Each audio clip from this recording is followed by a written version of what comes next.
I denne video vil vi vise integrationen til Ajax alarmsystem. Inde på vores hjemmeside unitech.dk under support og alarm har vi et punkt, der hedder Ajax system. Her kan I læse mere om formålet, lidt om med brugerne og med loggningerne. Selve opsætningen bliver lavet inde i adgangseditoren op under indstillinger og under integrationer.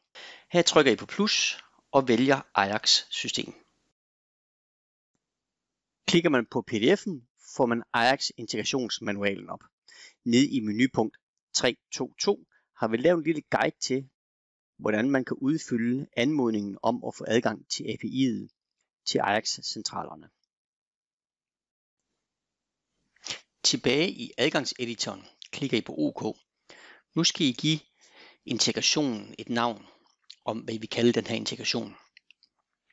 Derefter så skal den aktiveres, og så skal I angive de login-oplysninger, der er til den bruger, som skal logge ind i selve centralen. Og husk på, det må ikke være en pro-konto. I angiver brugernavnet og adgangskoden, og derudover angiver I jo API-keyet.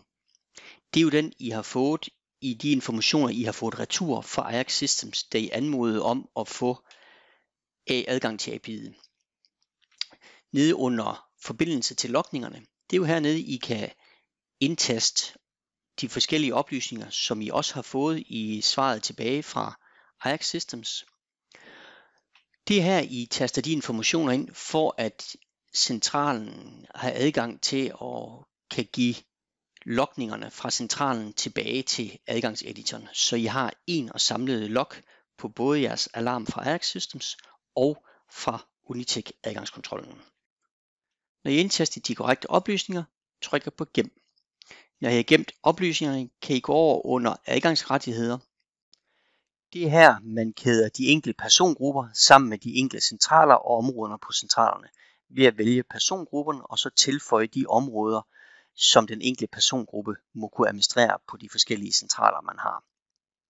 Når man har valgt det, går man op under synkronisere og trykker på synkronisering for at teste forbindelsen ud mod centralen.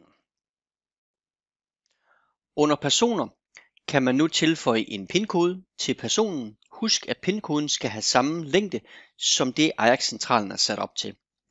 Derudover kan man jo tildele adgangsrettigheder til de enkelte personer ud fra de områder på centralerne, de skal have adgang til. I polleren vil man kunne se, at personerne er lagt ud i de enkelte centraler. Det er også her, man vil kunne se hændelserne ude fra centralen, f.eks. tilkoblinger.